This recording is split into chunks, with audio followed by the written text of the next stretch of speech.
Territorio Reportaje. Porque todos tenemos una historia que contar. Con el periodista Agustín del Castillo.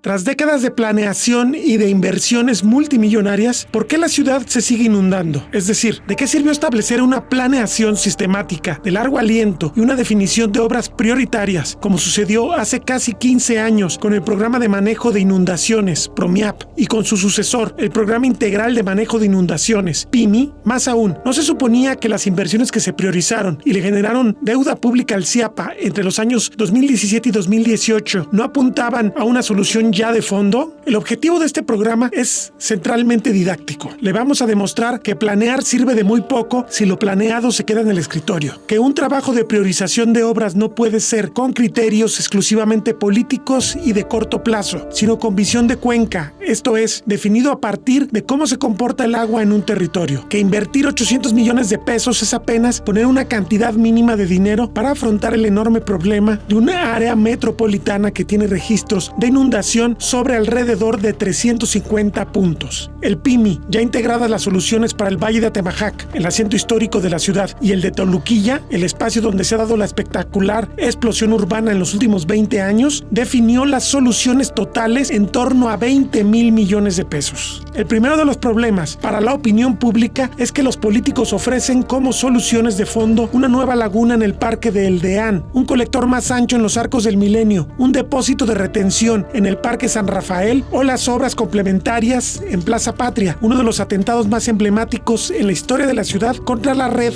hidrográfica metropolitana. Y entonces los hechos dejan las palabras en evidencia. El segundo es que se pretende resolver un conflicto para el que de por sí se destina muy poco dinero, mientras apenas cambia el modelo depredador del suelo urbano que distingue a esta ciudad, que no ha dejado de expandirse pese a las buenas intenciones de las nuevas instituciones de planeación metropolitana e incluso sobre zonas de riesgo, barrancas y depresiones hidrológicas, sitios de anegación, espacios en cuencas altas de donde el agua bajará en mayor volumen y velocidad. El poder de la economía inmobiliaria, uno de los sectores más dinámicos de la ciudad, se impone así a la lógica que aconseja un uso moderado del territorio. Es decir, Guadalajara no invierte mucho en resolver el problema del agua. Parece que cobra forma el viejo prejuicio de los políticos y que son muy difíciles de vender en el mercado electoral las obras que están enterradas, que en el mejor de los casos solo se notan cuando hacen falta y resulta que la memoria suele ser corta. Pero sin dinero y sin voluntad política no habrá una solución milagrosa, coinciden expertos consultados por Territorio Reportaje. Mientras los voceros del Sistema Intermunicipal de Agua Potable y Alcantarillado, CIAPA, organismo operador de los servicios metropolitanos, deciden una vez más declinar a participar en el debate, pese a la invitación que le ha reiterado este medio.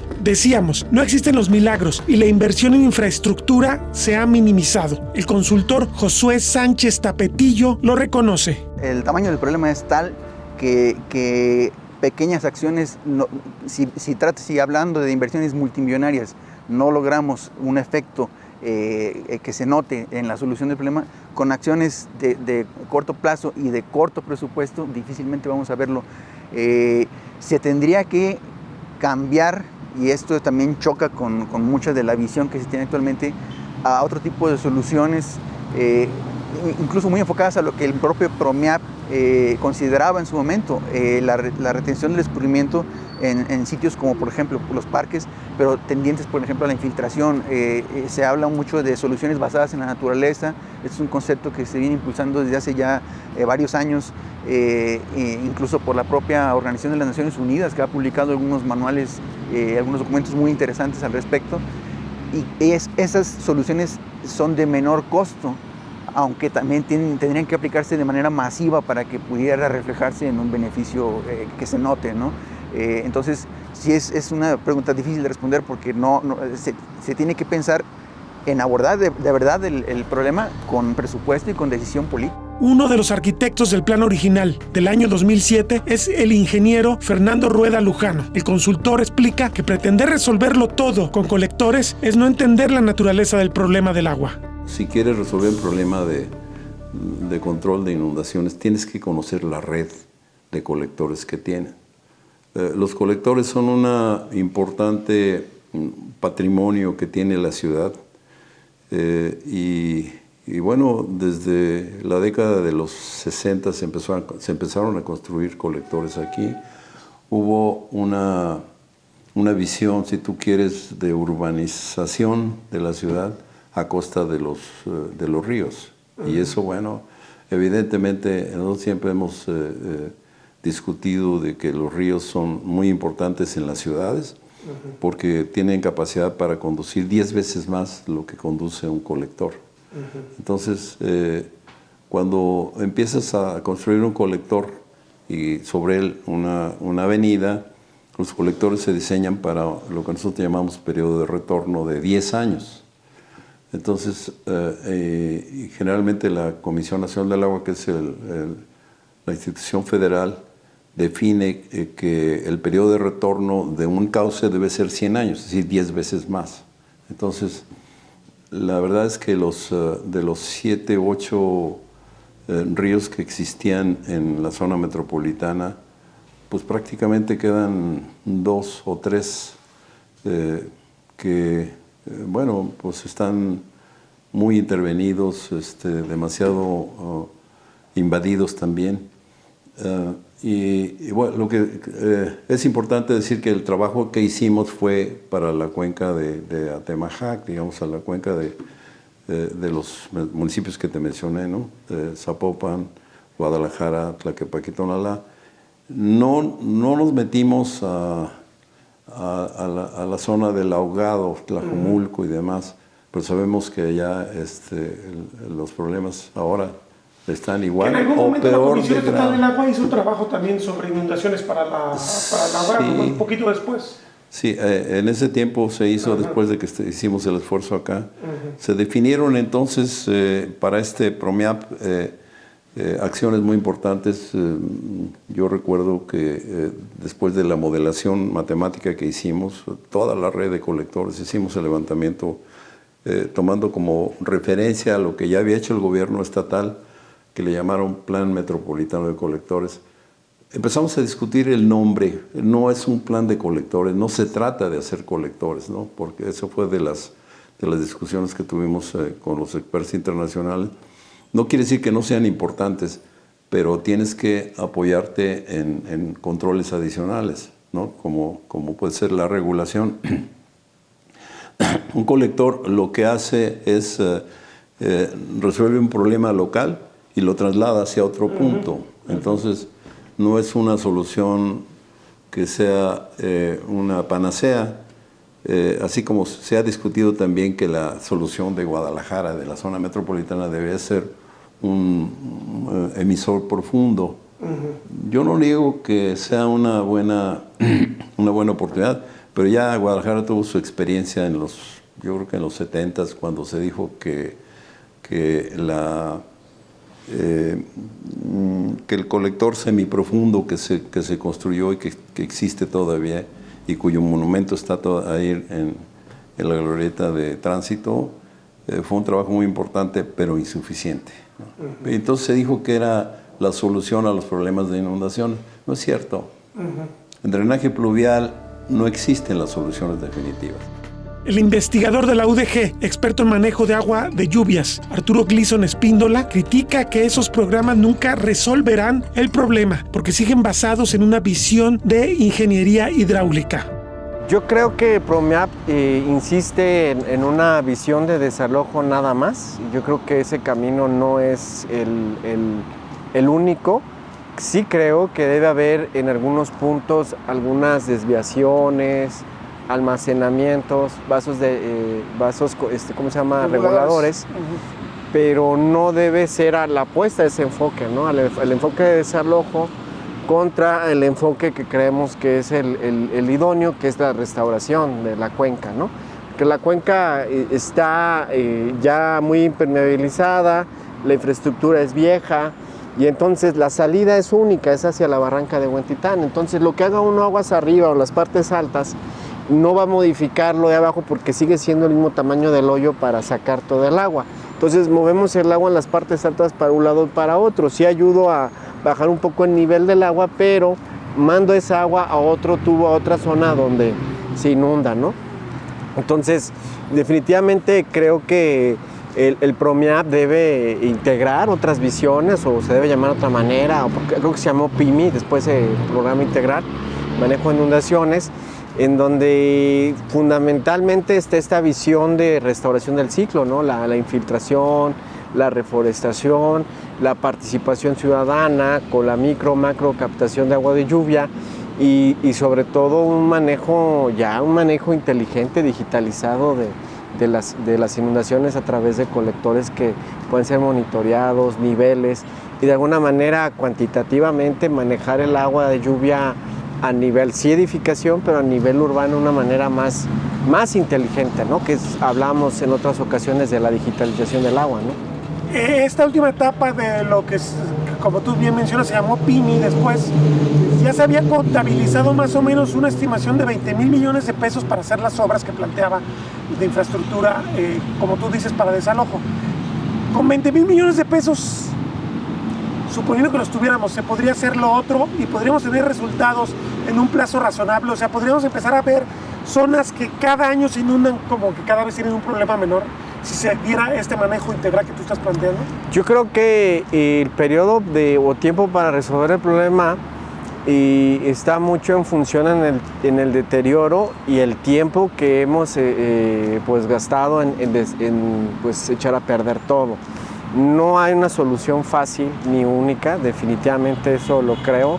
No es puro colector, no es pura captación, o sea, no es puro vaso regulador. Es una mezcla de muchas soluciones. De muchas soluciones que, por lo tanto, en los estudios que yo he hecho, yo por lo menos mínimo 2 sexenios, mínimo para detener, mitigar, claro, de la mano de la planeación urbana. Si la planeación urbana sigue siendo ahorita como está, donde quiera se está construyendo edificios para arriba, para los lados, pues definitivamente también eso no va a facilitar. Más bien va a agravar, ¿no? Va a agravar. Entonces, sigo construyendo y sigo haciendo infraestructura, no le hallo la congruencia. O sea, debe de haber un análisis para regular el crecimiento urbano, los asentamientos, la urbanización, para que de la mano podamos arreglar lo que ya está, la infraestructura que ya está, y adaptarla a estos nuevos enfoques de restauración, reutilización, conservación en manera circular, pero no seguir impermeabilizando como lo estamos haciendo, ¿no? Nos encontramos en uno de los puntos del área metropolitana que fueron intervenidos por el programa de manejo de inundaciones. Esto es la presa de Soquipan, y esta es una gran capacidad de almacenamiento que se generó abajo de Plaza Patria, precisamente por los excedentes que trae la avenida, que es el viejo arroyo de Atemajac. Sin embargo, aquí hay una cosa un poco absurda. Este vaso tiene una función importante cuando ya pasó Plaza Patria, pero resulta que la parte de arriba es la que se está inundando, y ahí no está pasando nada, porque las obras que se hicieron para resolver el problema de Plaza Patria están afectando las calles contiguas, los pasos de desnivel y los fraccionamientos de la zona.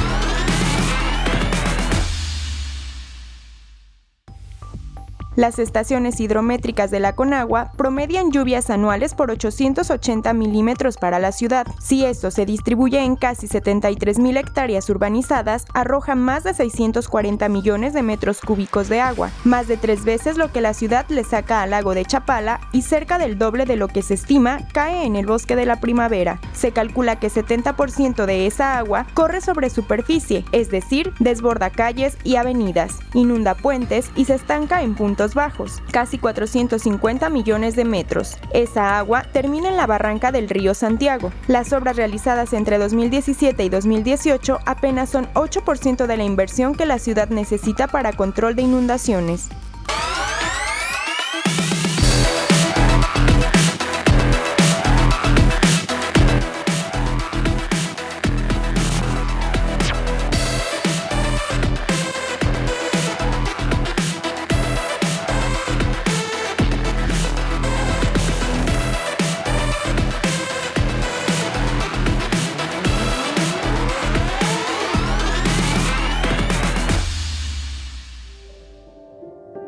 En cierto modo, el asunto de las lluvias no se podrá resolver, advierte Fernando Rueda Lujano, pero sin duda hay maneras de prevenir y de mitigar. La lluvia es un fenómeno aleatorio, quiere decir que no llueve lo mismo todos los años, ni lo mismo en todos los lugares. O sea, es un fenómeno que depende de las corrientes de aire, que mueven las nubes y demás. Entonces, no siempre llueve lo mismo en la misma proporción ni en el mismo lugar. Entonces, este año, por ejemplo, hemos tenido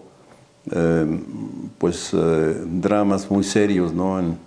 Recientemente, la semana pasada hubo un Tlaquepaque y demás, y que sí se tienen que resolver. Son asuntos que se deben tratar de inmediato, se tienen que estudiar. Las soluciones no es nada más decir, voy a construir un colector. Tienes que hacer un estudio y a partir de las condiciones topográficas que se tienen en el lugar, las condiciones del terreno y las diferentes opciones que debes manejar. Yo creo que se ha abusado a lo largo de la historia de la construcción de colectores. Yo no coincido que esa sea la única solución. La retención, la regulación que te permite controlar los flujos en donde caen, y los puedes regular, no trasladarlos inmediatamente, sino regularlos y lentamente utilizar ya los conductos que tienes como colectores para desfogarlos. Yo creo que ese es un ordenamiento que debe considerarse como una política pública de manera importante, ¿no?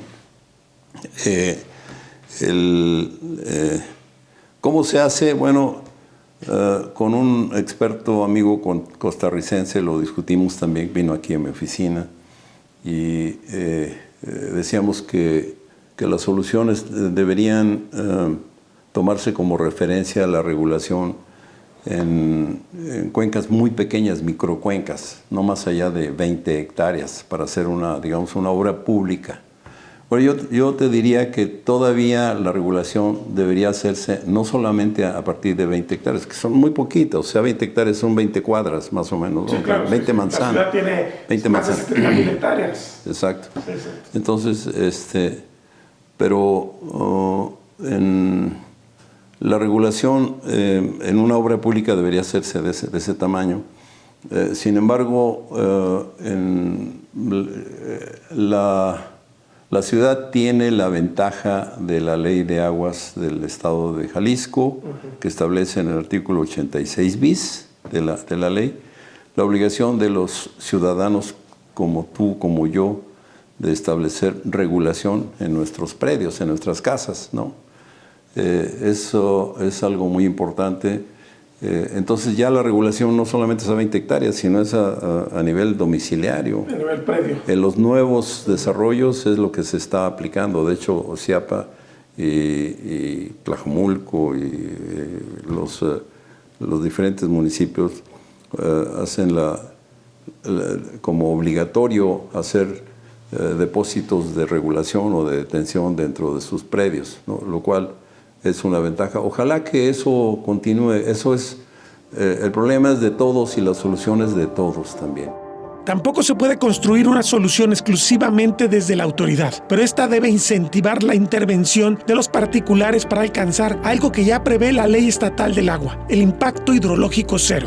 Esa forma de control a través de lo que nosotros llamamos impacto hidrológico cero, quiere decir que cuando haces el cambio de uso del suelo de un predio que en condiciones naturales tiene coeficientes de infiltración y de escurrimiento diferentes a los que un nuevo desarrollo, una casa, un edificio, una colonia o un desarrollo habitacional, cambia totalmente las condiciones del terreno. Entonces se vuelve los escurrimientos mucho más violentos, más rápidos Y todo eso se tiene que desfogar en las calles, y las calles, el recurso que tiene son la red de drenaje y los colectores, ¿no? Entonces no cabe todo en la ciudad.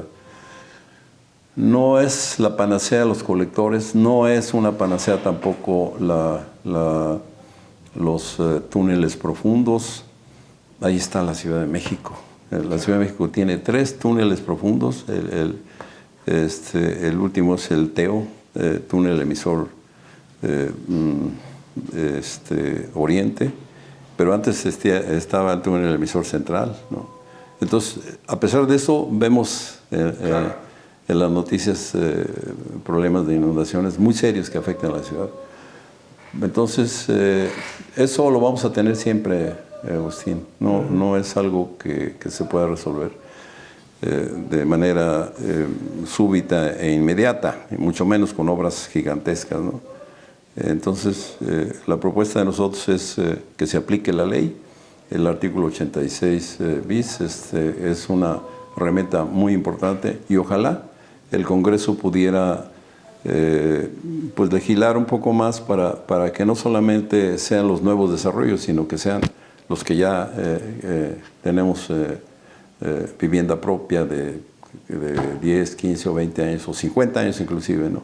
O sea, que en toda la ciudad se pudiera aplicar. Que pudiera aplicarse la regulación.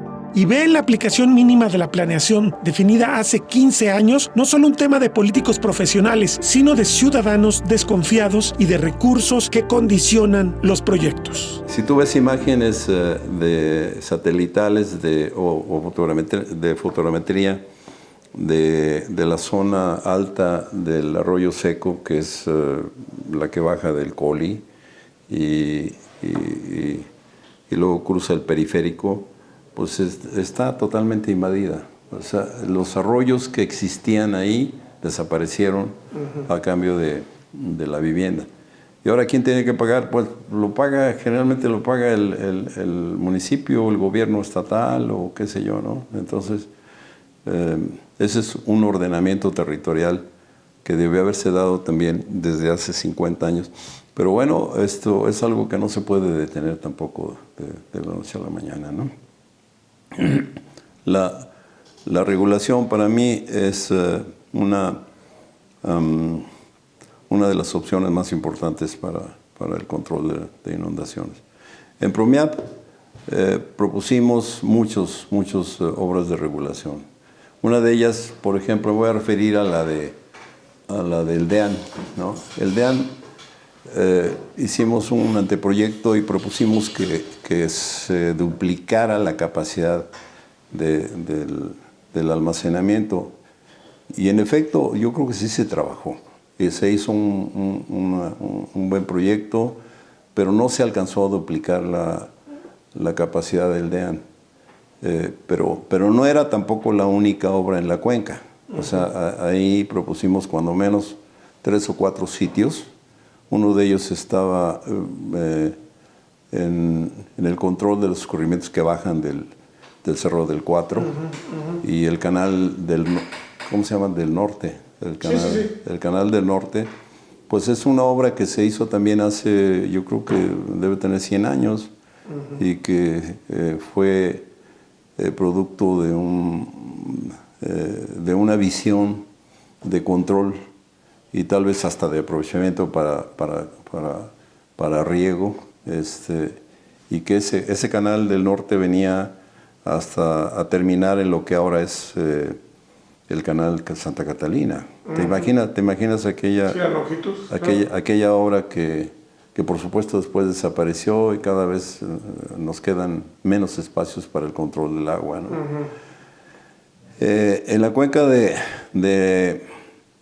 DEAN hay varios sitios que son muy conflictivos. El tren ligero una de las líneas del tren ligero ha venido a complicar la situación.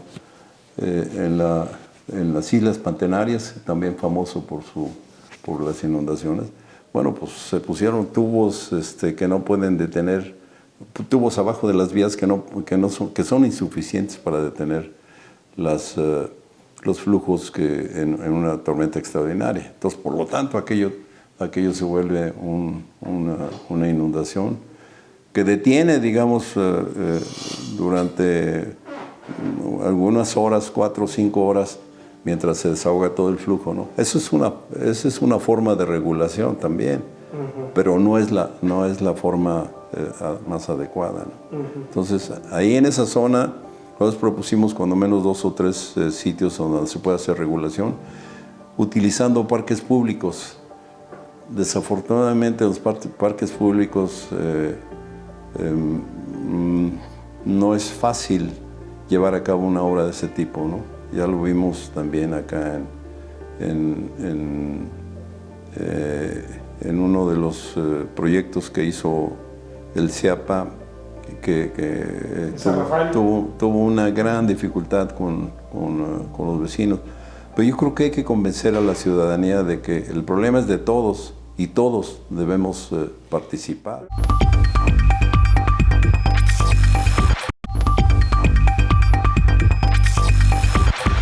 Arturo Gleason detalla el fracaso del arranque del PIMI con un ejemplo que es contundente, el DEAN.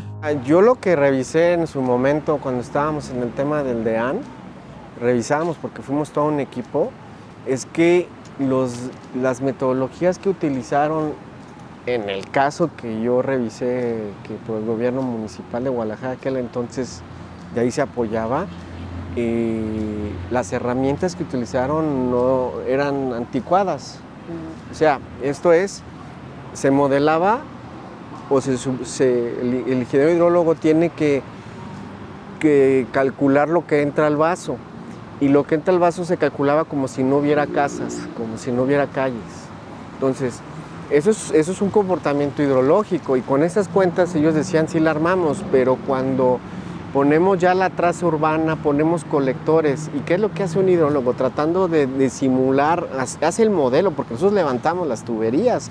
Con lo de CIAPA fuimos a revisar bocas de tormenta, fuimos a verificar, y eso lo fuimos cargando al programa. Y de ahí han salido, hay 3 tesis de licenciatura, de urbanística y de ingeniería civil. Entonces, a la hora de nosotros, sobre la reconstrucción de la infraestructura, no nos daban los datos. Cuando yo veo el modelo de ellos, que era un Excelazo, y luego usaron un software súper poderoso, pero nada más para modelar los 2 vasitos, el que no se construyó y el nuevo, oye, dices, de hecho, se comentó allí en la reunión, o sea, cuando vieron nuestro modelo grande y complejo, dijeron, oigan, ¿hicieron todo esto? Y uno de ellos dijo, ay, qué flojera. Entonces, los que estaban en ese momento soportando el DEAN, pues ese era ese perfil, usando herramientas anticuadas que no reflejan la realidad lo que hay en el territorio. Porque pues ya no te digo que se haya digitalizado, que fue dentro de nuestras propuestas en el debate. O sea, oye, ¿cuánto está escurriendo el 8 de julio? ¿Cuánto está bajando en el canal de Patria? ¿Cuánto de agua? O sea, la propuesta era por allí, cuantitativa, pues para saber de cuánto estamos hablando y si el DEAN era capaz. Lo simulamos nosotros y con toda la ampliación y el segundo vaso, las lluvias que se presentan aquí, más extremas, no daba. Entonces no tenía sentido ampliar más ni tirar más árboles, cuando son los árboles y la vegetación que es la que debemos poner en toda la cuenca, que es nuestra propuesta. Desde el Cerro del 4 reforesta, infiltra, haz camellones o trincheras verdes. O sea, hicimos una serie de propuestas que pues obviamente el tema era allí dar la nota de que ya estaba el vaso ampliado y el segundo vaso y que eso iba a resolver el problema. Pero evidentemente no resolvió nada. Y no se hizo nada de lo que ustedes recomendaron. No, nada, no. Y sí hubo una fuerte presión política para opinar en otro sentido y estuvo muy fuerte. Ha sido de las situaciones más tensas que he tenido con el gobierno municipal. Pero yo, ¿cómo me puedo decir cuando estoy viendo en los números y se ve que es demasiada agua que baja del Cerro del 4 y se quiere seguir urbanizando las partes que todavía no están urbanizadas? Pues no tiene sentido. O sea, vamos por caminos muy difíciles. Es repetir la receta que fracasó. Así es. Y luego, pues, añádele que no hay mediciones, no hay estaciones. Bueno, de hecho, nosotros ya pusimos una estación meteorológica en la Prepa 6, precisamente para captar los datos de las ¿Pero lluvias. ustedes? Sí, nosotros como universidad. Pero faltan las hidrométricas, sobre todo en los principales arroyos, los canales que llevan el agua, cuánto está escurriendo. Porque eso te permite saber de qué tamaño pues, tendría que ser el vaso, si el vaso te daba o no te daba.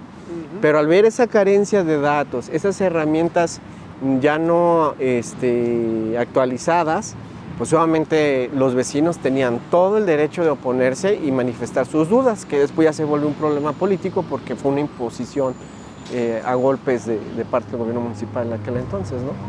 La actuación de apariencias esquizoides de la autoridad municipal solamente subraya aún más el fracaso de este proceso. Y luego enseguida eso fue marzo, abril, mayo, y en agosto cambias el uso del suelo para que el tiradero, la procesada de basura y el vivero se vuelvan departamentos, o sea... Cuando pudiste ahí haber generado un espacio verde que servía para el esquema que ustedes planteaban de más zonas de recarga.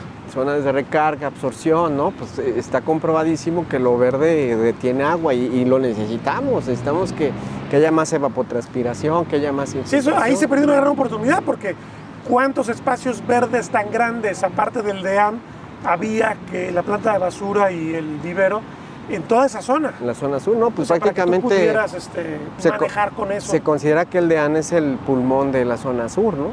Y que también los árboles están enfermos, ¿no? Yo recuerdo también ese debate ahí en el ayuntamiento con regidores, los servidores públicos en funciones decían, es que ya vamos a quitar ese porque ya se ve muerto. Y yo pregunté, ¿y dónde está la ficha técnica o el estudio para decir este árbol? Y yo lo dije así a ese servidor, o sea, si tú ves una persona ancianita que va caminando y apenas puede caminar, tú ya dices, ¿ya no sirve?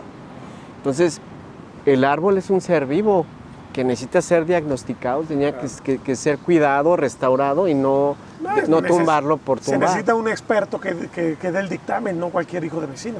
Exacto. Aunque sea regidor. Pues ahí también hay una discrepancia porque en el discurso técnico no hay, ¿cómo te diré?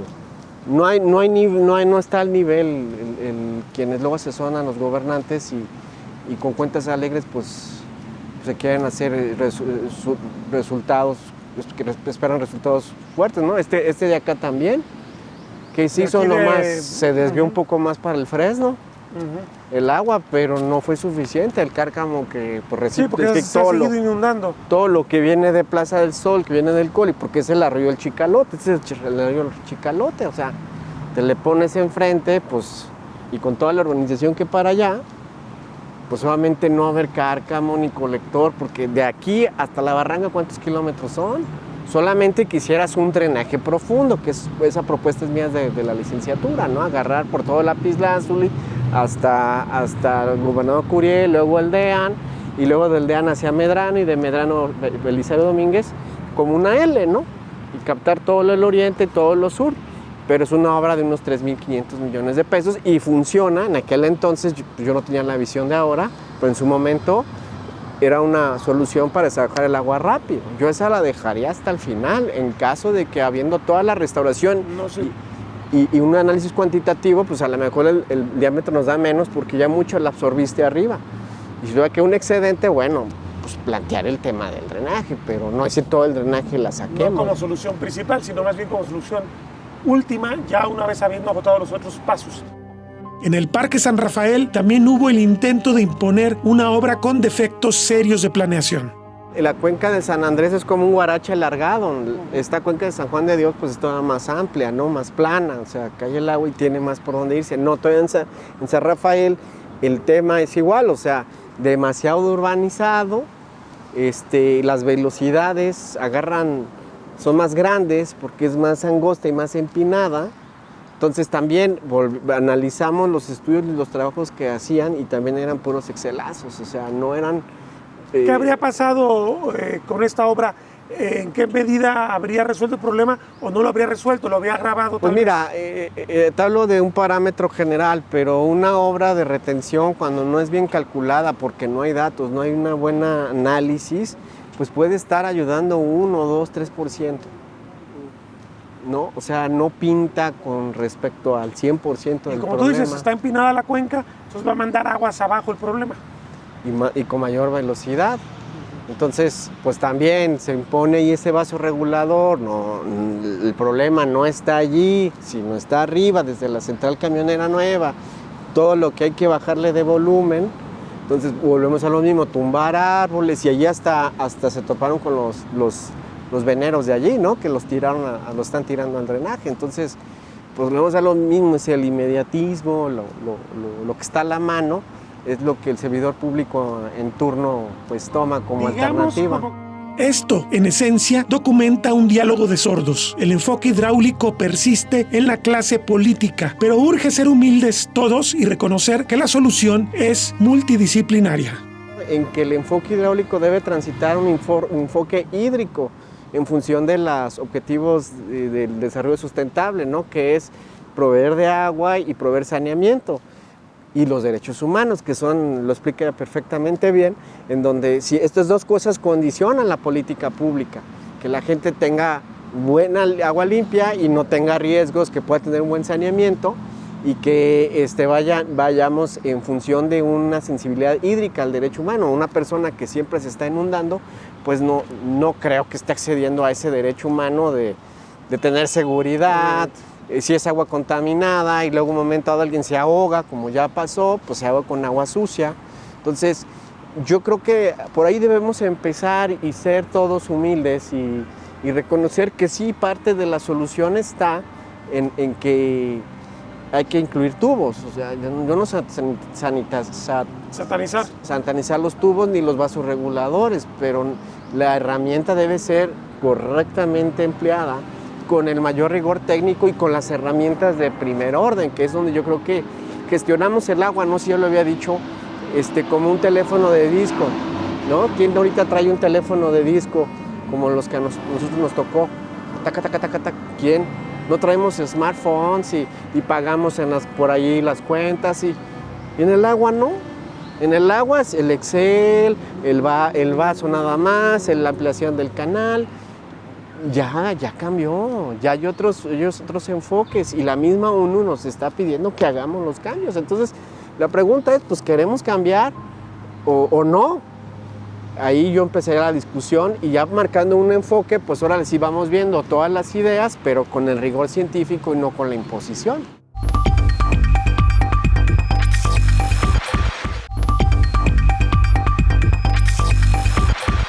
Los planteamientos del PROMIAP y del PIMI tenían ideas innovadoras, pero no abordaban la causa remota del desastre, el modelo de urbanización depredador. En el caso del PROMIAP, el Programa de Manejo Integral de Aguas Pluviales, tenía metas y ambiciones desde mi punto de vista claras en cuanto a que había que darle un manejo distinto al escurrimiento pluvial que se genera en la ciudad. Pero me parece que se topó desde mi punto de vista con una visión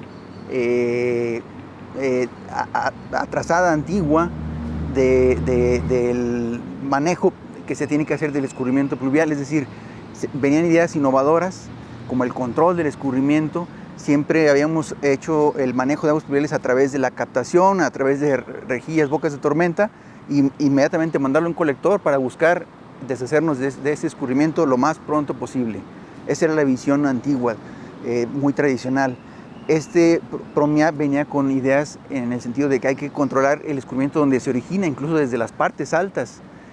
Había este programa de manejo integral de aguas pluviales tenía entre sus muchos proyectos algunas pequeñas presas para el control del escurrimiento en las partes altas, por ejemplo, de la cuenca de Temajac, depósitos de almacenamiento en algunos parques. Sin embargo, no, insisto, yo chocó esa visión con la visión de siempre, de toda la vida, y entre eso y la dificultad para conseguir los recursos, o más bien priorizar los recursos, porque recursos de alguna manera se pueden conseguir y enfocarlos, hizo que no se concretaran muchos de los proyectos que estaban contemplados en ese programa. Ahora, lo que se concretó, que no fue mucho, supongo que no necesariamente iba a ser la solución de fondo. Me refiero a que haces un vaso regulador, o haces un colector más ancho, pero estamos viendo que en esas zonas se siguen dando procesos de inundación. Quiere decir que no hubo una intervención completa desde la parte alta como para generar una solución que fuera realmente completa, ¿no? Así es que algo que sí el programa no estaba tan enfocado o presentado soluciones era en cuanto al cómo abordar los procesos de urbanización, es decir, eso estaba fuera del programa. El programa hablaba de las obras, de las acciones estructurales y no estructurales que había que contemplar para el control del escurrimiento, pero nos falta también incorporar esta parte de, bueno, hasta cuándo un vaso regulador puede ser eficiente cuando seguimos cambiando el uso del suelo, alterando el coeficiente de escurrimiento de las cuencas. Entonces no va a haber vaso o depósito que ajuste para controlar un escurrimiento que es cada vez mayor. Pero por ejemplo, sí, se le dota como de 800 millones de pesos, según recuerdo. ¿No hubiera sido más sensato tener menos ambiciones respecto a tratar de afectar subcuencas distintas y mejor haberse concentrado en una o dos donde sí se pudiera dar una solución de fondo?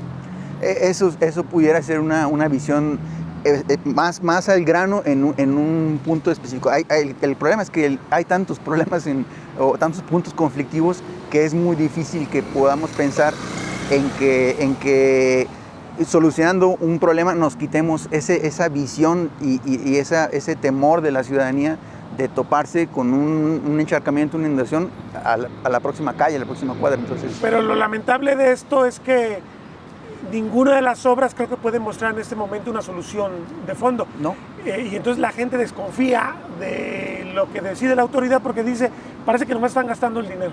Así es, porque de hecho es así, o sea, ninguna de las acciones que se han implementado con ese programa y después hubo ampliación que fue el PIMI, que fue como la segunda parte o digamos el mismo programa ya evolucionado hacia otro nombre, otros proyectos, de cualquier manera no se ha notado. Y la cuestión está ahí en que simplemente se han abordado algunas obras para el control de escurrimientos que no afecta a Plaza del Sol, y Plaza del Sol sigue siendo el mismo punto de inundación. O tenemos aquí uno muy cercano, el caso de Arcos del Milenio, que se invirtió también ahí varios millones de pesos en proyecto y obra, y este mismo temporal ya tuvimos una inundación. El caso es que el tema no se va a resolver ni en el corto ni en el mediano plazo, pues ni hay inversión ni hay una visión integral del problema. Por eso, urgen políticas frente al riesgo, explica el geógrafo Luis Valdivia. Ejemplo de que no se tiene esa visión es lo que sucedió en la zona de Plaza Patria, ¿no? De que se hacen obras de retención en la parte media, pero sin intervenir en la parte alta, y en la parte alta es donde se genera la inundación, se genera el agua, y aparte se aporta sedimento, entonces colmata todas las obras de infraestructura que se generan, y eso ocasiona la formación de nuevas zonas de inundación. Por ejemplo, en Plaza Patria, los 4 pasos a desnivel que rodean Plaza Patria ahora se están inundando y antes no se inundaban.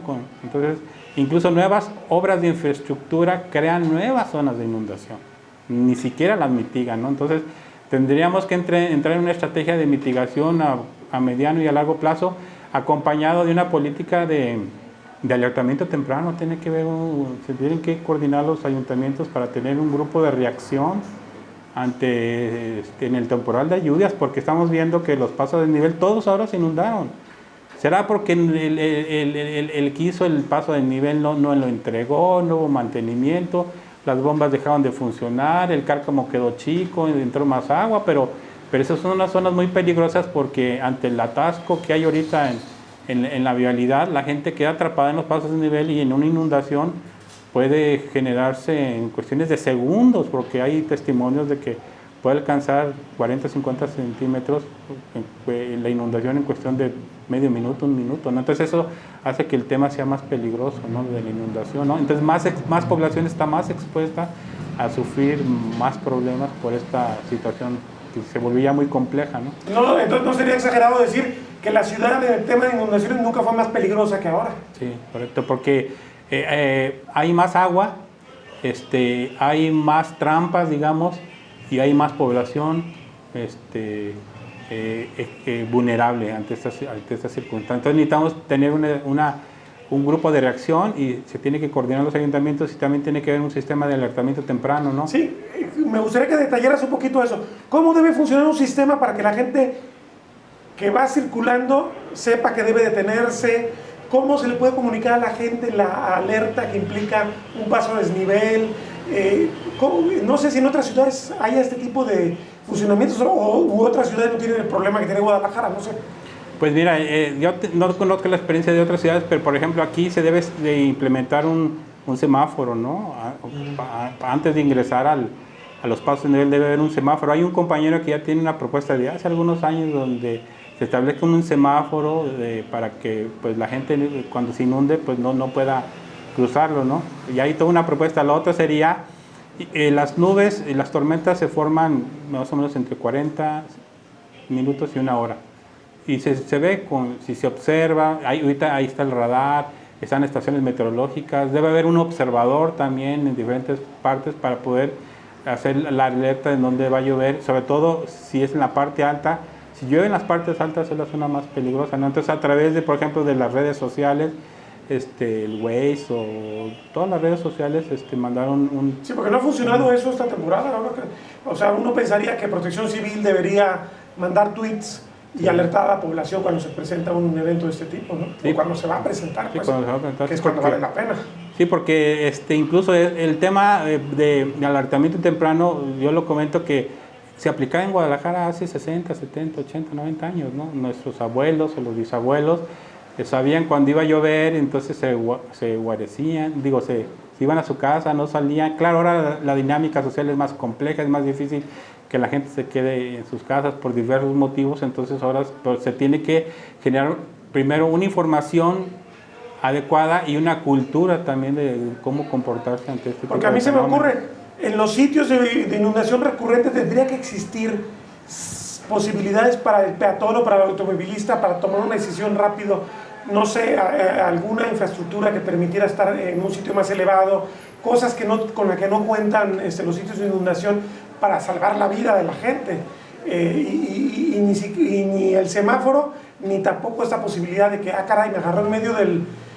Pues hago algo, porque ahí tengo yo una escalera, no sé. O sea, ni siquiera ese tipo de cosas elementales, pese a que todos los años se inundan. Sí, ahora vemos que el 80-90% cuando hay un problema de arrastre de vehículos o cuando uno queda un vehículo o varios vehículos atorados en medio de la corriente, pues en general quien socorre pues son los propios automovilistas, ¿no? O sea, tiene poca capacidad. Tendríamos que tener una brigada de protección civil especializada. Sobre todo todo el temporal, ¿no? Se debe construir una brigada especializada, ¿no? Para tener ese tipo de reacciones rápidos y puntuales. Y que ellos vean lo que está pasando a nivel de zona metropolitana, una especie de mapa en tiempo real que les indique dónde están ocurriendo los eventos, ¿no? Sí.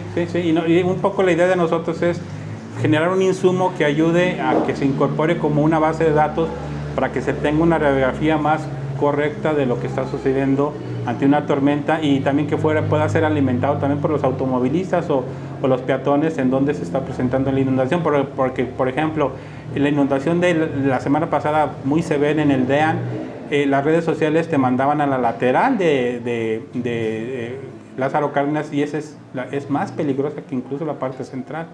Entonces a veces... Sí, porque la parte central va elevada, ¿no? Sí, va elevada. Entonces sí, yo pienso que las redes sociales es un medio de comunicación muy importante que se puede utilizar sabiendo cuál es el comportamiento de este fenómeno y cómo establecer estrategias de protección civil para la población, porque el tema de infraestructura y el tema de normatividad, pues desafortunadamente, como vemos, va a ser difícil que se resuelva medianamente a mediano plazo. Entonces sí tiene que haber una estrategia de información y la autoridad tiene que tener un grupo de intervención especializado, ¿no? Estamos pues frente a una ciudad que será cada vez más peligrosa para sus habitantes. Hace falta mucho que existen especialistas en evaluar el comportamiento del agua en la calle. Eso es muy importante, saber cómo hay que evaluarlo, porque el tirante del agua y la velocidad que estamos observando en muchas calles está sobrepasando ya los niveles máximos pues de riesgo, ¿no? Estamos viendo ya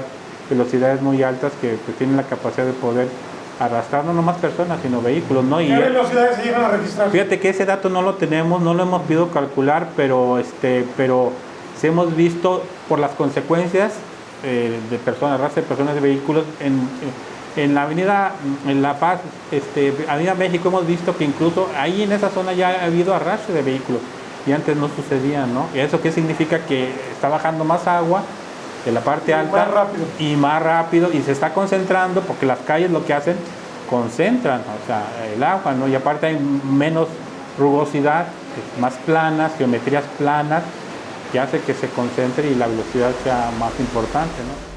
Nos encontramos aguas abajo del río o arroyo Atemajac. Aquí esta es una zona, esta curva, donde históricamente se han presentado muchos accidentes en época de lluvias. Se desborda y la corriente se lleva a los autos porque ni siquiera está bien diseñado el peralte de la curva.